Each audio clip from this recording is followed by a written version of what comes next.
What's going on, everybody? Welcome back. I got a couple of videos coming up that I'm going to break into several different series as I focus on cleaning up the engine bay. Now, my car is 27 years old, things are getting worn out, it's showing its age, so while I'm waiting for parts to arrive so I can take care of some larger maintenance items such as my timing belt, plenum gaskets, throttle body gaskets, etc., I figured what are some projects that I could do at home and you could do to just kind of clean things up. So yeah, hope you guys enjoy.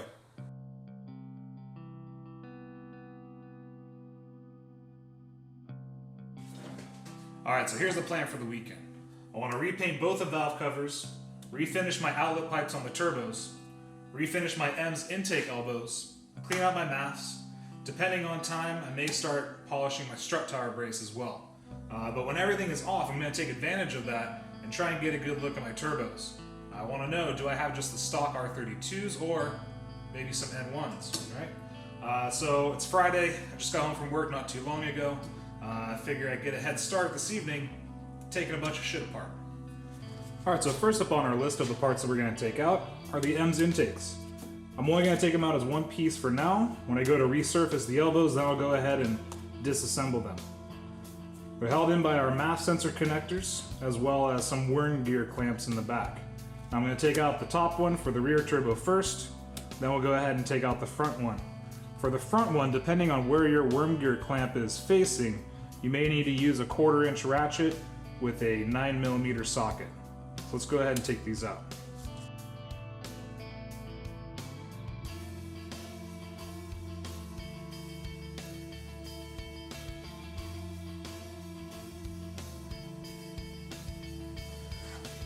We need to loosen these 3 worm gears to get this pipe out.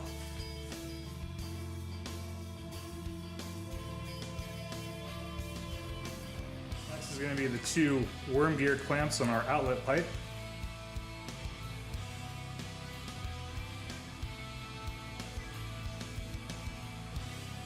I'm going to remove the inlet pipe for my front turbo.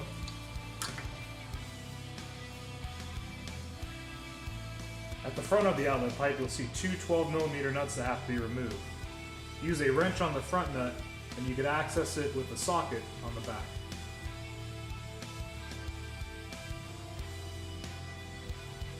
At the rear of the outlet, you'll see 2 12mm bolts.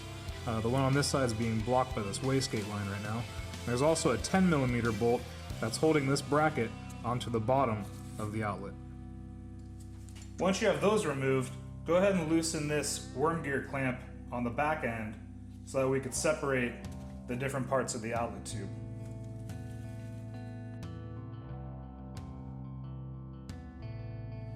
Looking at the amount of high temp RTV that's in the gasket area, I'm gonna guess that the previous owner didn't put a new gasket in and just opted for a whole tube of RTV.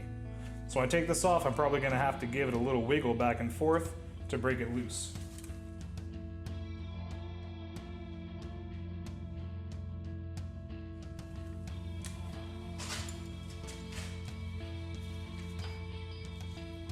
No gasket. The rear outlet pipe had remnants of a gasket on there, but as you can see, they opted just for a bunch of RTV. To get the rear turbo inlet off, I'm going to have to take off the recirculation pipe in front so I can access the clamp to get this guy off the back.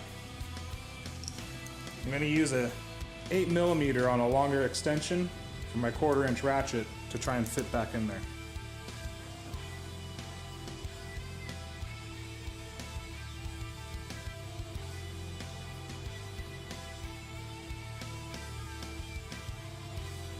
I'm really glad I decided to take off that outlet pipe and get some new gaskets on there, because holy crap. So being that I just got home from work not too long ago, I'm just going to take some time, cover up all these exposed ports, go inside and make some dinner.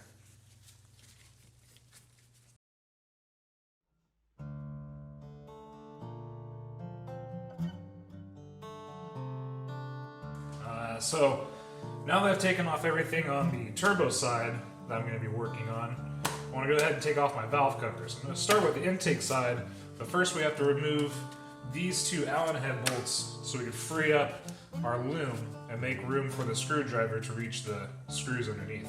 So go ahead and grab your Allen keys, and we'll just go ahead and remove these two bolts real quick.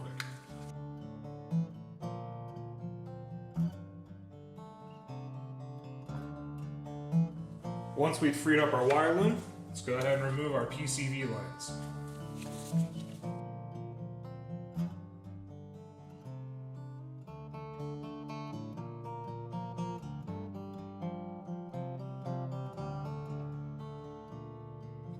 Strip bar has to come out, so while it's out, I'm going to take advantage of that time and polish it back up.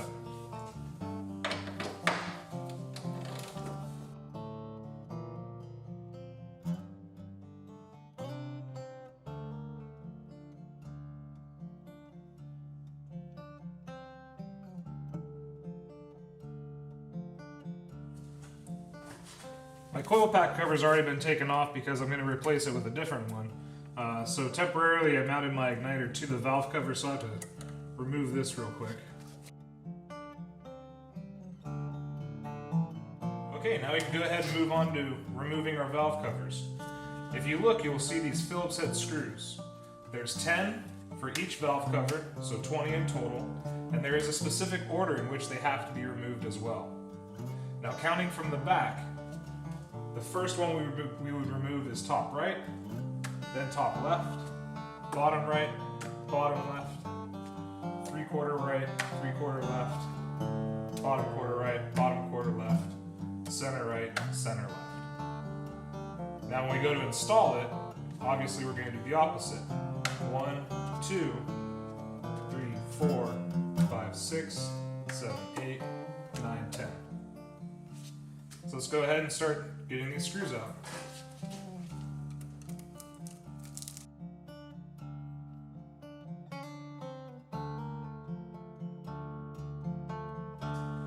Morning everybody, day number 2.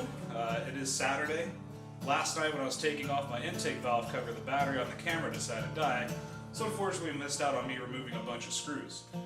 So this morning we're going to focus on getting our exhaust valve cover taken off, and then we'll get to work on prepping all of our components for getting painted and resurfaced. So I live in Washington State, and well, it's February, so go figure, it's fucking raining and shitty weather. Not really the best thing that you want to be laying paint in, so I kind of built myself this little shelter so I can start prepping and painting all the parts in here. I'll bring in a fan and a portable heater, try and keep the ambient temperature up as much as I can. But yeah, this is going to be my little shelter for the day.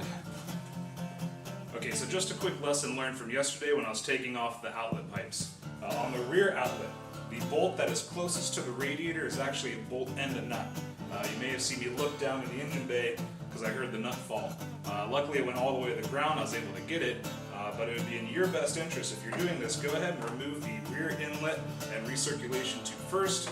It'll give you better access to this flange so you don't drop the nut like I did. Alright, so now we're going to go ahead and take off the exhaust valve cover. Again, we have to follow the proper sequence, so it's going to be top right, top left, bottom right, bottom left, 3/4 right, 3/4 left, bottom quarter right, bottom quarter left, center right, center left.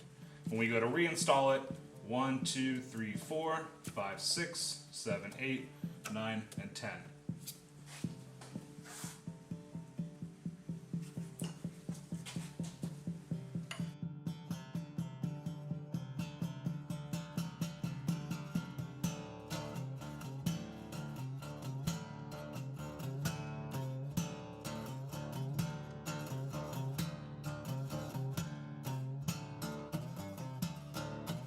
Now that all the parts have been removed, we go ahead and start getting everything cleaned, ready for paint. Okay, so now before we can start resurfacing the elbows on the EMS intake, we have to disassemble everything. They're held on together with just one Jubilee worm gear clamp and 4 10mm bolts. So go ahead and take the time and remove those.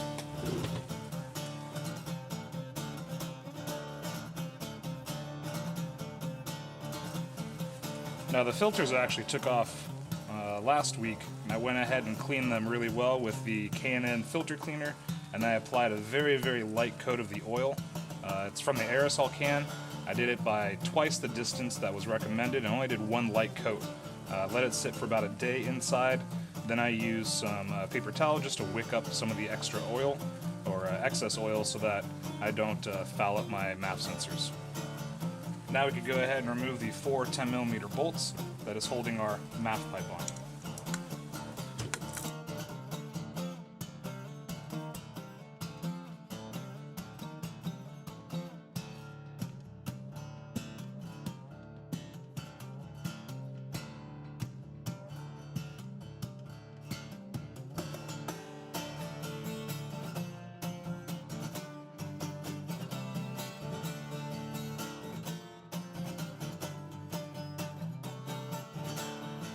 Alright, so I'm going to be using a couple different products in getting these parts prepped for paint.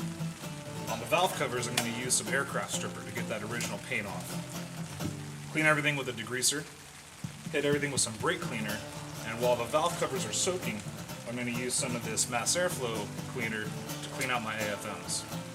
Before we could use the aircraft paint stripper, we're going to want to remove these 3 brackets that hold on our coil pack harness, as well as our oil filler cap.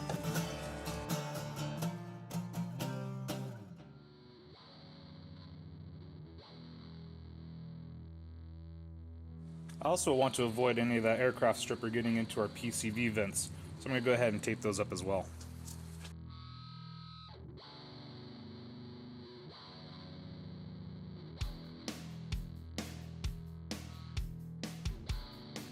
Alright, so I got my valve covers here elevated off the ground by some junk rotors that I use for times like this. I want to make sure that we follow the directions, shake the can up really well.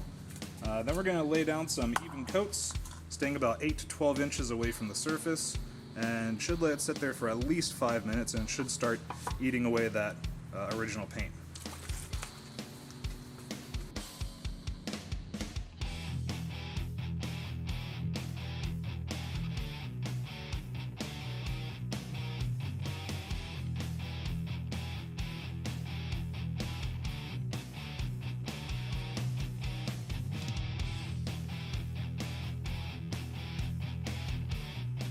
Okay, so we have a nice healthy layer of that aircraft stripper on the valve covers, and you can see it is already peeling that paint up. So while that is working, let's take some time and clean out those MAFs. So I'm using some of the CRC mass airflow cleaner to clean out my AFMs. I have them both mounted vertically, so that way when I'm spraying down, all the excess could just drain down to the rag at the bottom there. So I'm going to hit the tops with a liberal amount, flip them over, and hit the other side.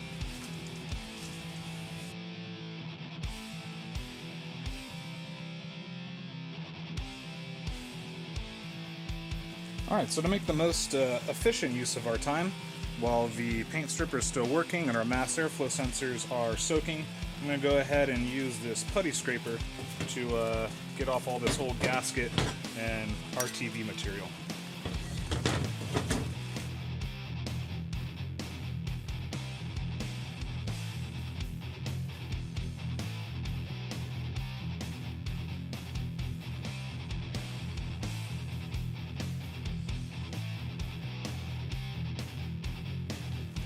Alright, so the valve covers have had a chance to soak with that aircraft paint stripper on there, so let's go ahead and see how well it worked.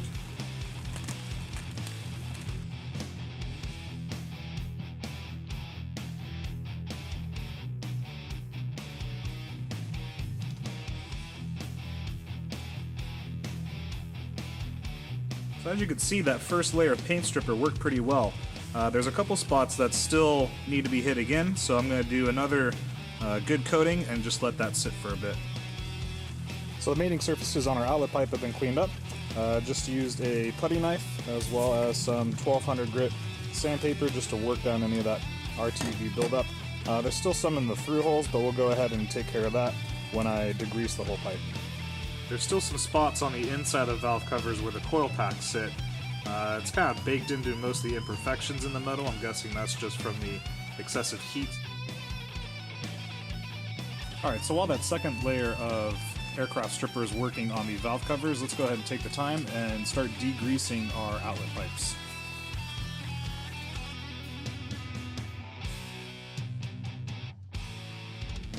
The valve covers are starting to look pretty good after that second coating of the aircraft paint stripper.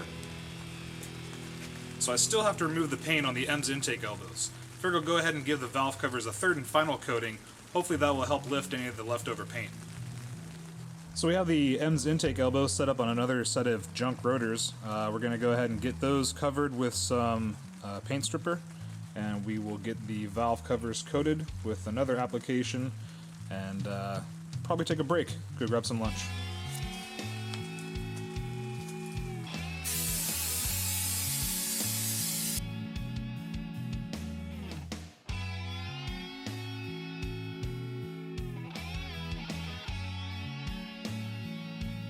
Alright, so back from lunch. I went and checked on how the paint is coming on the intake elbows and the valve cover. I'm going to let that sit on there for just a little bit longer. You may have noticed that I was using a different brand. They were all out of the aircraft stripper, so I had to get some Duplicolor paint stripper, and the process takes a little bit longer with that. So let's make good use of our time, and we'll go ahead and start cleaning up the mating surfaces for our outlet pipe on the front and the rear turbo. So to take off the gasket material in the old RTV, I'm going to go ahead and use the putty knife. Try and keep it at a nice flat angle. We don't want to take the chance of possibly gouging the mating surface. Then I'm going to go over it with a 1200 grit sandpaper just to make sure everything's nice and smooth. Now I've already plugged up the piping for the turbos, but we're just going to take a precaution, and anytime we scrape away material, we're going to go away from the inlet.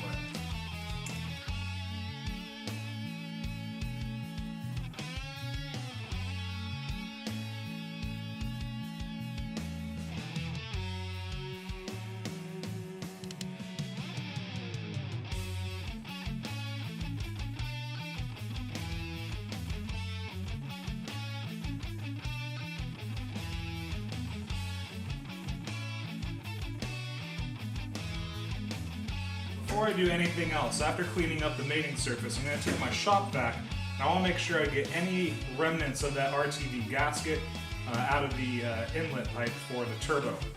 We don't want any FOD getting in there.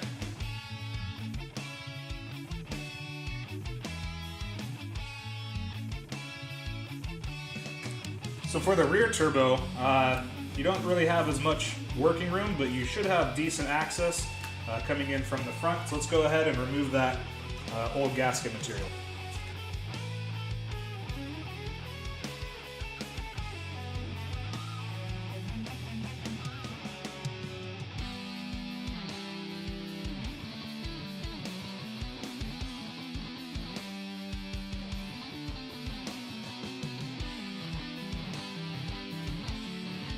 Alright, so once all that material's been removed, again we're going to use our shop vac to make sure that we get any of that FOD out of the turbo inlet.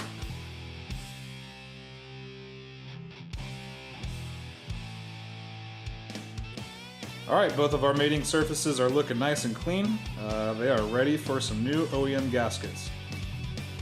So now that the paint remover has had plenty of time to sit, let's go ahead and start wiping it down. I'm going to start with the valve covers. I want the paint to get as much soak time as possible on the inlet elbows. So let's go ahead and start removing them on the valve covers.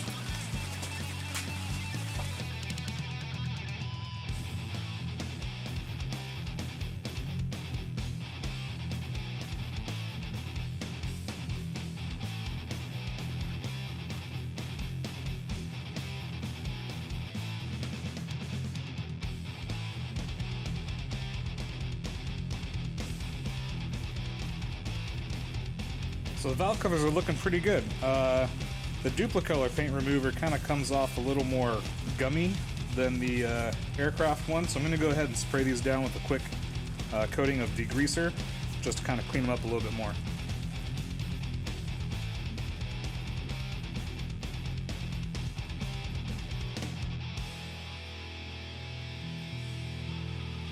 While the valve covers are soaking in the degreaser, let's go ahead and start getting the paint off of our elbows.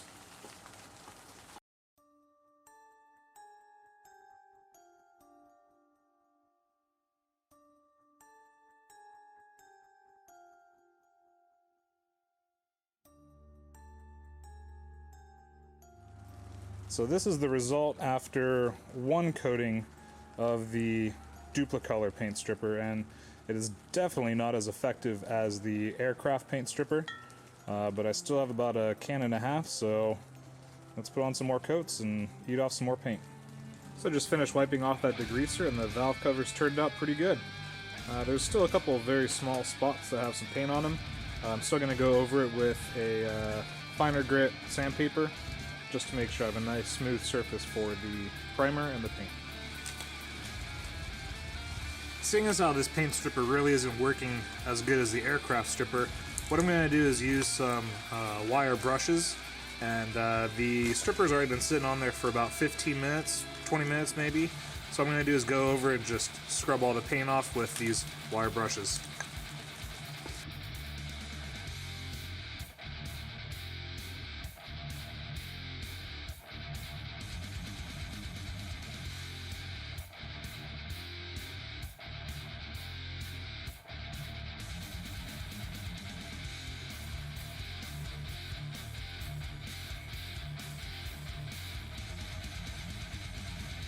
Using that wire brush really helped. I went ahead and used up whatever was left in one can to go ahead and try and remove any more of that leftover paint. Okay, so while that final coat of paint stripper is working on the intake elbows, I'm going to take the time and go over my valve covers and the outlet pipes with some 1200 grit sandpaper.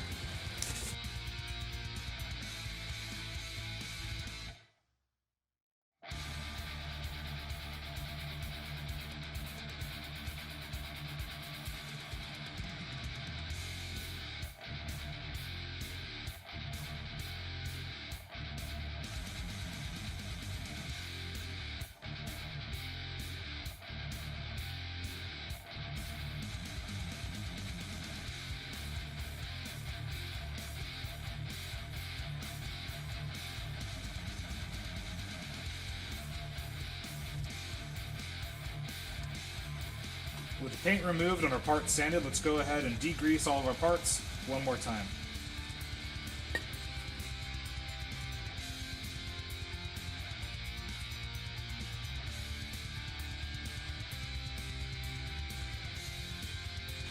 Alright, we are almost there.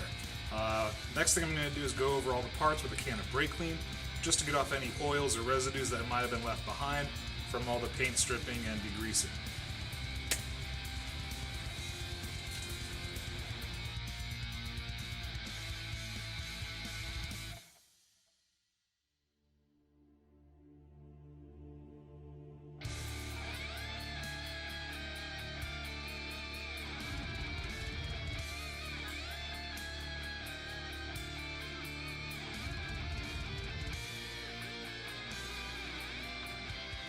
Alright, good morning everybody. It is now Sunday. Last night when all the parts were drying after they were being done degreased and cleaned with brake cleaner, the weather really started to turn shitty.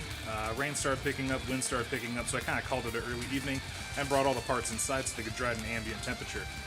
As you could see and probably hear, the rain and the wind hasn't stopped, so hopefully my little shelter still holds up. We're going to get started on painting all of our parts. The paint that I'm going to be using for this project is the VHT Wrinkle Plus. For the valve covers, I'm going to be doing those Wrinkle Red. For the M's intake elbows as well as the outlet pipes, I'm going to be doing Wrinkle Black. I'll bring some nice contrast to the engine bay, and I'm going to be running a carbon fiber coil pack cover as well as a front cover for the timing belt. So before we get to painting, there's a few more things that we have to do. I'm going to use some of this tack cloth to go over all the surfaces to make sure that we pick up any FOD, any lint, any dust, debris, etc. I want to make sure I have a nice clean surface for my paint. I also have my heat gun, and as you can see I have a little space here as well, trying to keep the air in here as warm as possible. So I'm going to go over all the metal with a heat gun, kind of get it warmed up first as well. And then I'm going to lay down a coat of primer. Now, primer is optional when using the VHT, and the main contingency is making sure that it can withstand a heat higher than the VHT. You don't want your primer to boil off before your paint.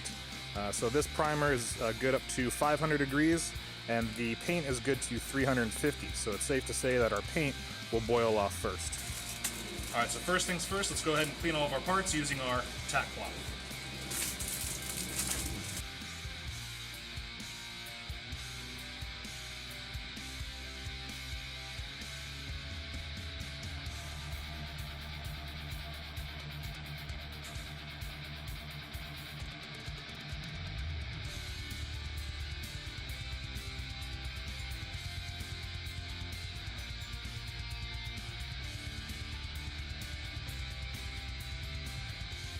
Now the little space heater that I'm using is good for keeping the ambient temperature in here nice and warm, but the metal itself really should be at a higher temperature.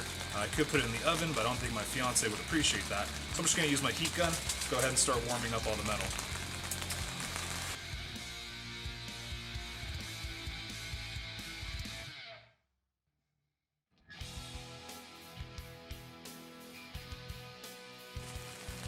Alright, so that took quite a bit. So next is going to be the primer. Now before we spray this, make sure you got some PPE. My respirator needs a new filter, so I'm just going to use this disposable mask, and always make sure that you have gloves. Now gloves gives you a false sense of security. Just because you're wearing gloves doesn't mean that they're always clean, so be mindful of what you're touching because we don't want to contaminate our surface with any oils or liquids, etc. So let's go ahead and start shaking up our primer, and we'll lay some coats.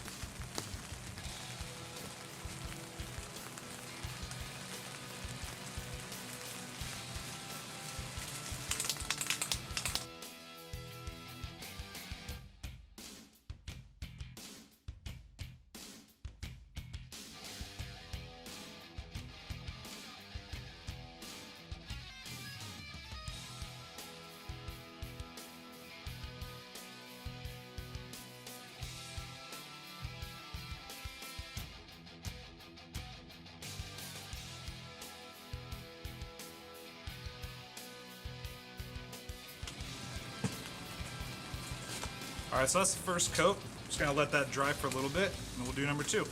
Alright, so I ended up doing 3 coats of primer instead of just 2. So we're gonna give these guys some good amount of time to dry, and we're gonna go take care of some more projects. So our primer has had plenty of time to dry. So I'm gonna go ahead and start shooting the wrinkle black first on the M's intake elbows. If we look at the instructions on the back, we're gonna make sure that we shake our paint really well for about a minute. Then we're gonna apply 3 coats that are decently heavy. Because the temperature here sucks and obviously it's raining, I'm going to be using a heat gun after the 3rd coat to heat up the wrinkle and curing process.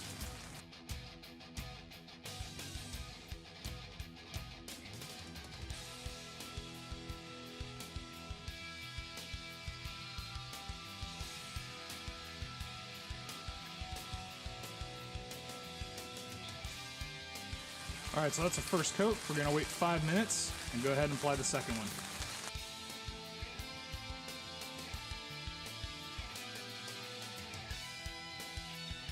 Alright, wait 5 more minutes, then do coat number 3.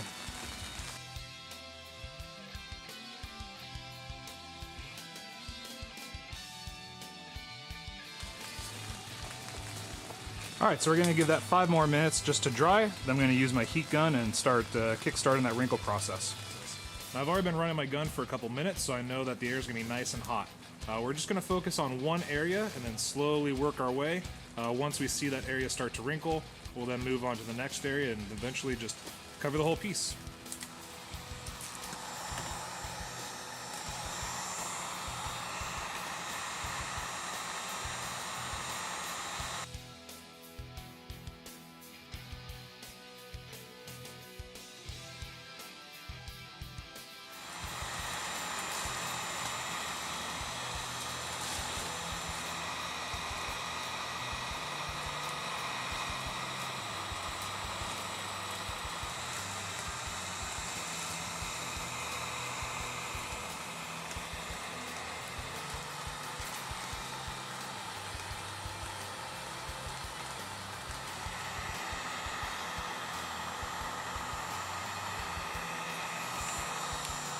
Sweet. The intake elbows turned out pretty decent.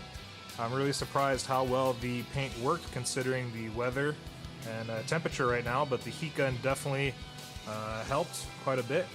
You just kind of have to have some patience and work in small areas at a time and wait until that overall part gets up to temperature. So we're going to leave these guys alone. I'm going to let everything fully cure for at least 24 hours before I even think about touching them or putting them back on the car. So in the meantime, let's start getting our other parts painted.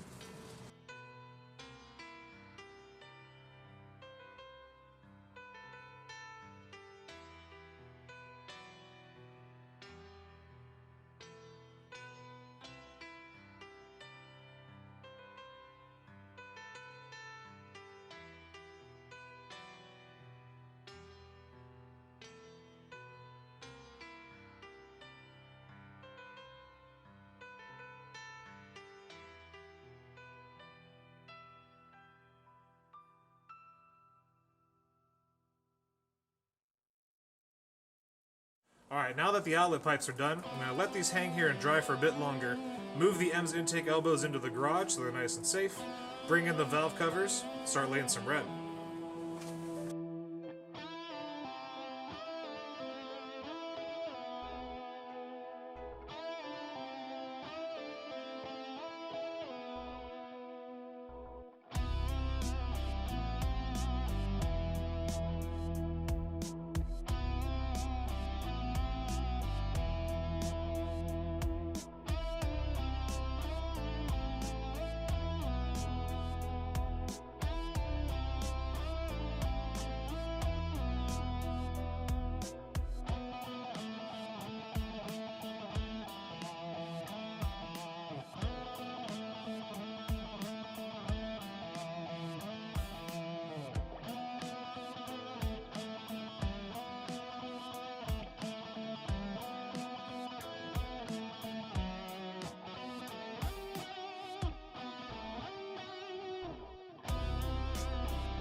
Alright, so you may be wondering why I did 5 coats on the valve covers, but only 3 coats on the out pipes and the elbows.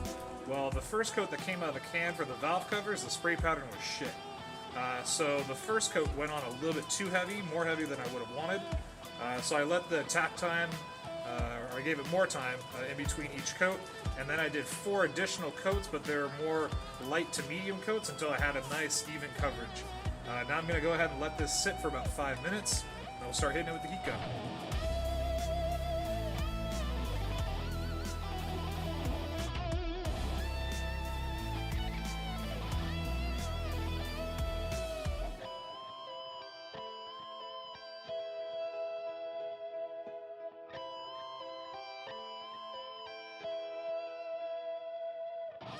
Fucking made it. I mean, there's a couple times where I thought that this shelter was gonna go flying away. The wind got that bad. But luckily, the paint turned out great. The heat gun really worked to bring out that wrinkle and to kickstart the cure process. So I'm gonna go ahead and start cleaning up my mess that I made and let these guys sit for a bit longer. Go crack open a beer. Alright guys, so it's been a couple days, had a few beers and even a margarita. I can finally see how the paint turned out. Now, because the weather was pretty shitty, I decided just to leave the parts sitting and not even touch them for a couple days. I didn't want to mess up any of my work just because I got antsy. So I've already removed all the masking. Let's see how it looks. Parts. Here's a quick look just before they all go back in. I'm pretty excited. I love that red and black color scheme. It should clean things up quite a bit. So one thing I am going to take advantage of is the fact that all the parts are out right now. We can see how dirty it has become inside. Who knows when the last time it was cleaned. So I'm just going to go ahead and spray everything down with simple green. Let it sit for a couple minutes, and because I have open ports, I'm not really going to take a hose to it. So I have another squirt bottle that's just water to wash it down and then wipe it with a clean rag.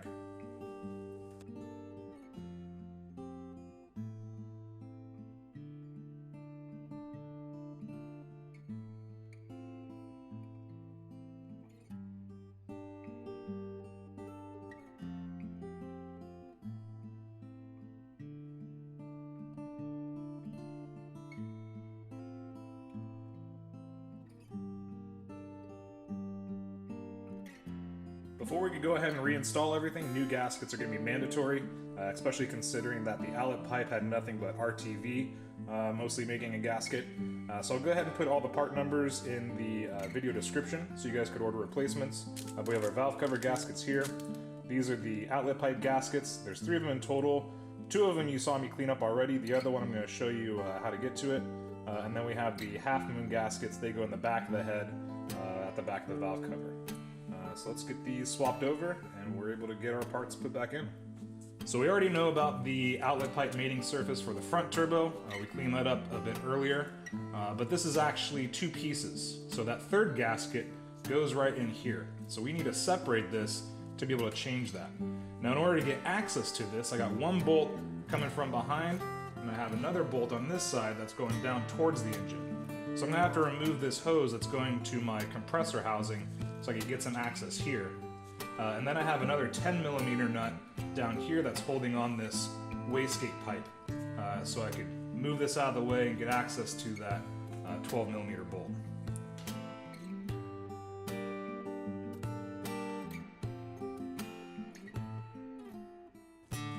So before I remove this 12mm bolt, I'm going to go ahead and cover up my compressor housing. I don't want that bolt to fall down in there. So use my 12mm and we'll go ahead and take this guy off real quick. Next, I'm going to remove this 10mm bolt holding the wastegate line off to the elbow here.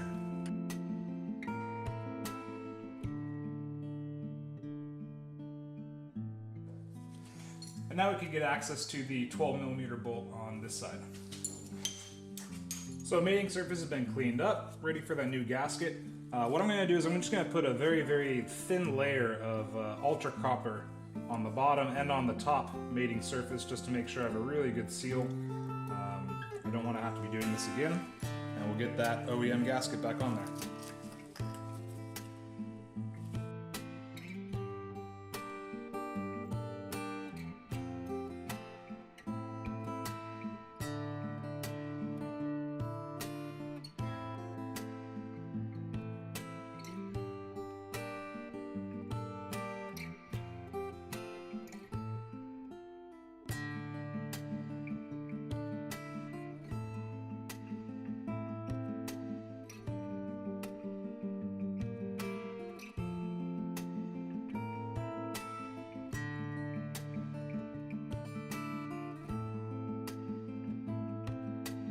Put all the rubber hose back on, I want to clean this up too because this is looking pretty dirty. So I'm going to leave this off for the time being, and I'll show you what I'm going to do later. The first set of gaskets that we're going to replace for our valve covers are these half moons at the back of the head here. Just go ahead and work these guys out of where they were seated. You can see that they had some, just a little bit of sealant on top there. So I'm going to go ahead and get the other one out, and we'll put some new ones in. Alright, here's the old half moon gaskets removed from the head, and our new OEM ones ready to go in. So I'm just going to place a little bit of RTV in this channel here when I seat it in there. And then once it's in, we'll go ahead and put just a small bead all the way across, just to make sure that we have a nice good seal, and we're not leaking any oil. Alright, our new gaskets are in position. Again, I'm just going to put a small bead of RTV along the top and extending onto the mating surface where the valve cover gasket's going to meet on either side, again just to make sure we have a nice good seal. So I'm going to work on the intake side valve cover first and get the new gasket in here. Be sure to check the part numbers as it is specific for the intake and exhaust side. So before I put that in, I'm just going to make sure that I don't have any big pieces of FOD or anything that's going to mess up how that gasket sits in there. Everything's looking pretty decent, so let's go ahead and get this put in.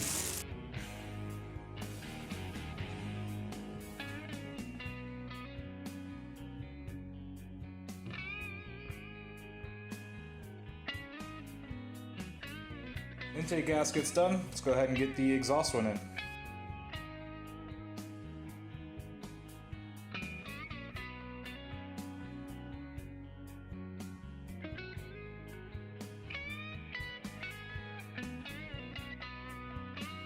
So new gaskets are in on both the intake and the exhaust valve cover, but before I can drop them on, I'm going to put a little dab of RTV on either side of right here for the intake and the exhaust.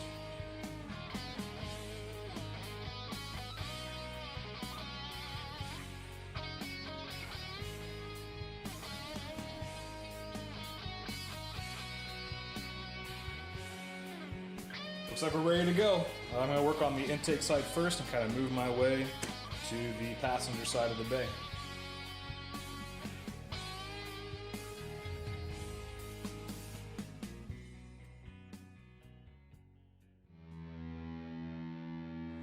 Alright, now we're going to go ahead and replace all these Phillips head screws. Again, it does have a set order, so we're going to start on this side in the center. 1, 2, 3, 4, 5, 6, 7, 8, 9, and 10.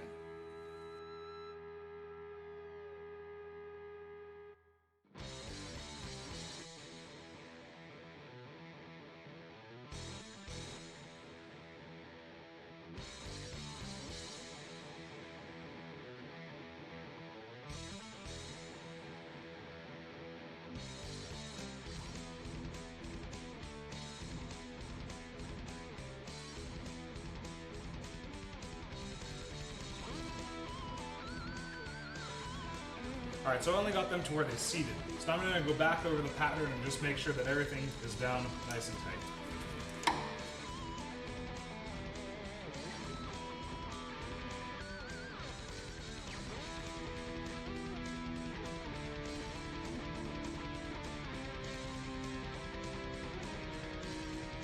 Next up, let's get the exhaust put back on.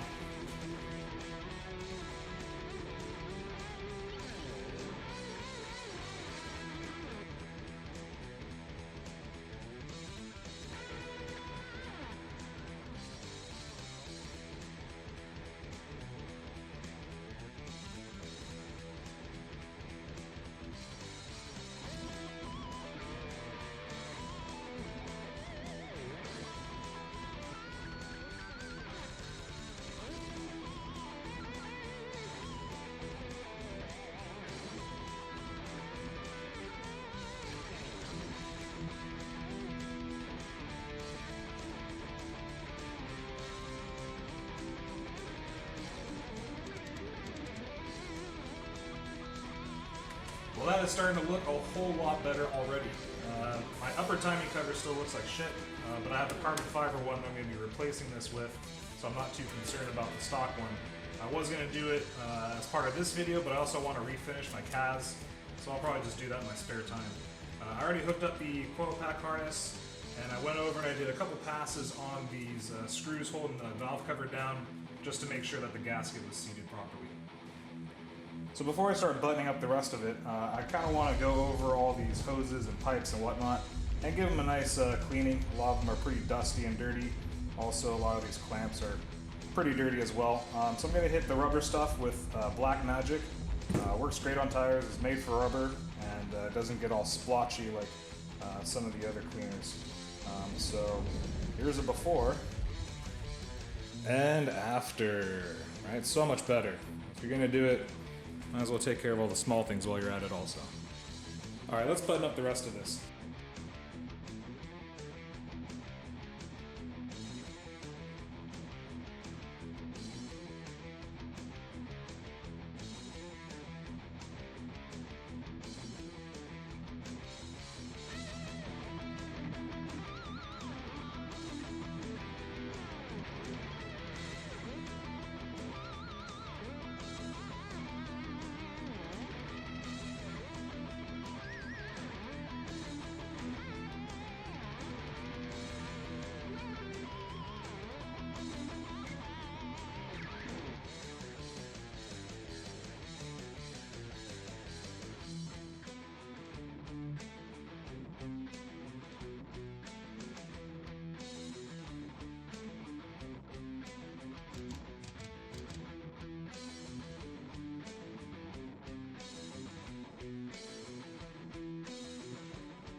And here's how everything turned out.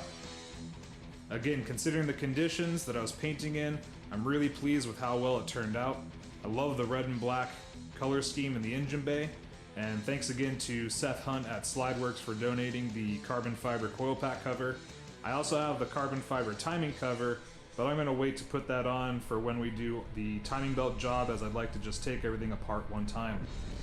Alright, I did something last night, and unfortunately I didn't take any videos, so I apologize. But I was watching BBC Top Gear and decided to go ahead and just start working on my strut tire brace.